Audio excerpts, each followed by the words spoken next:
LeBron James just completely flipped the NBA upside down by signing with the Sixers. He ghosted his hometown in Cleveland, he turned down playing with Steph Curry in Golden State, and he ran straight to a franchise that has not won a title since 1983, all because they have a loaded roster and he wants to win another ring.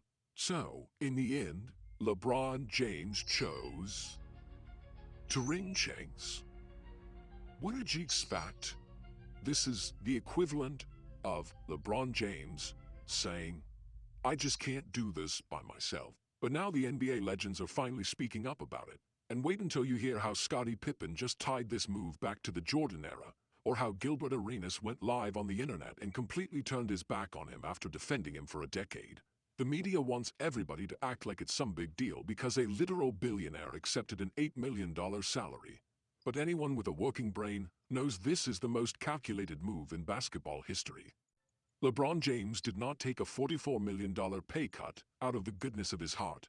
He did it because he simply realized his only chance at survival was going to join a ready-made super team in Philadelphia. And I can't say I'm surprised because his entire career has just been a repeating cycle of joining a team, draining the assets and dipping immediately when things get tough to handle. I mean, this guy moved from Cleveland to Miami, back to Cleveland, over to the Lakers, and now to the Sixers. Remember just 3 months ago when Oklahoma City beat the Lakers and he sat at the podium, pretending he might retire, because he did not know what the future held. I don't know, I don't know what the future holds for me, obviously. Yeah. But somehow, he miraculously found his passion for the game, the minute he realized he could ghost his own hometown return, pass on playing with Steph Curry in Golden State, and completely abandon his own son's development in Los Angeles. Now his entire final act rests on Joel Embiid, a guy who plays 54% of available games, has 0 conference finals appearances in 10 attempts, and literally had an emergency appendectomy during his last playoff collapse. This same LeBron is the guy who went through 10 head coaches in 23 seasons, tried to get Eric Spoelstra fired, and orchestrated the mid-season firing of David Blatt while sitting in first place. He thinks he just bought another guaranteed shortcut to a championship. But the old heads of the NBA are completely disgusted by the behavior. And one iconic Boston Celtics legend stepped forward to completely tear down this entire facade. Let's be real. For those of us who watched him play, you know, Larry Bird is sitting at home right now, completely disgusted by this garbage move from LeBron. Larry Legend spent 13 straight years in Boston, refusing to run away when things got a little difficult for him. We are talking about a player who won 3 straight MVPs in the 80s by carrying his team through.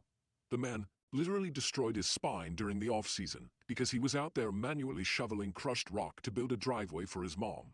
No joke, that gave him severe spinal stenosis and turned the end of his career into a nightmare.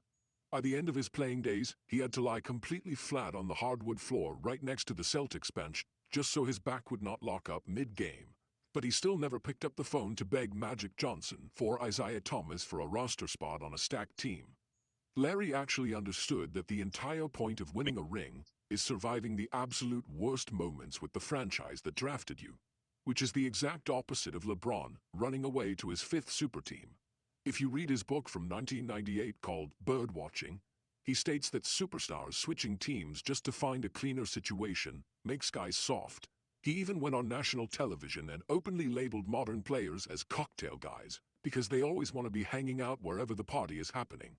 Larry absolutely loathes building your own shortcut, which is why, according to insiders on Bird's team, this $8 million stunt completely ruins LeBron's legacy.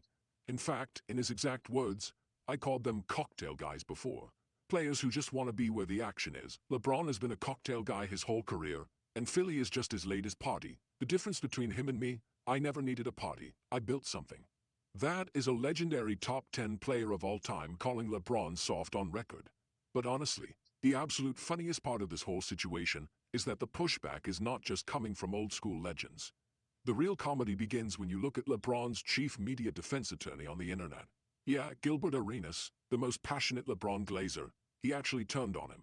Gilbert Arenas lost his mind on a random Instagram live immediately after the news dropped, because his entire career as the internet's #1 LeBron protector completely blew up in his face.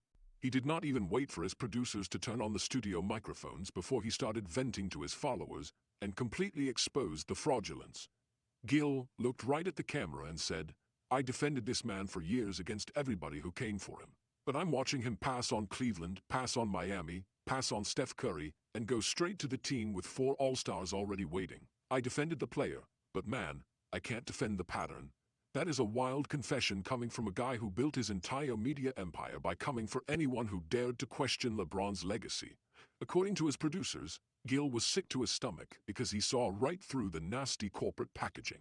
LeBron is the most hyper-brand conscious athlete to ever walk the earth, and he genuinely expects the fans to believe he took an $8 million salary out of the kindness of his heart.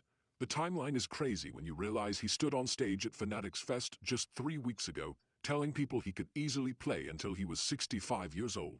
Bro, it's all the ball. I could average 10 points in the league for, a month. So if he can, why not just keep playing for the Lakers? Instead, he panics the moment the Western Conference gets too heavy and runs away to hide behind Joel Embiid, Tyrese Maxey, and a newly traded Jaylen Brown, because he knows he cannot win a real playoff series alone anymore. The way he used his own son for media leverage makes the entire situation even worse. He spent 2 whole years forcing the Lakers front office to waste a draft asset on Bronny, checking reporters courtside, and turning his family dynamic into a national news story. But immediately that setup failed to guarantee him easy wins. He abandoned the kid's development and told the media he was moving to Philadelphia because he was not going for family reasons. That sort of behavior drives a real hoophead like Gil completely insane. Gil had to watch his own prime with the Washington Wizards evaporate after that infamous 2010 gun incident ended his career before he could ever win a ring. He actually knows what it feels like to lose a championship window to real-life circumstances, while LeBron just manipulates the league to avoid fighting fair. But here's where things get crazy. Paul Pierce joined the conversation. See, Paul Pierce was caught on a hot mic in the green room before his show even started. And according to the members of the crew, he said, LeBron just bought 4 All-Stars in Philly and called it a championship roster. I've heard that before. It doesn't end the way you think. Like he did not even care who heard him because he actually knows what it means to be a real dog for your city. Those who watched the 2000s-era Celtics remember when Pierce took 11 stabs to the face and back at a nightclub and still suited up for all 82 games that same season. He stayed through the worst years when they were winning 24 games and everyone else was jumping ship to find an easier team. When they got KG and Ray Allen, Pierce did not text them to make a super team on his phone. Management brought the help straight to him because he was actually the guy in Boston. There is a huge difference between a team building around you and a 41-year-old running to hide behind a squad that already has 4 All-Stars locked down. Pierce knows exactly how this fake paper champion stuff ends because he lived it with the 2013 Brooklyn Nets. Everyone on the internet was screaming. They were the finals favorites when they threw Pierce, KG, Joe Johnson, and Jason Terry together, but they got smoked in the second round by Miami.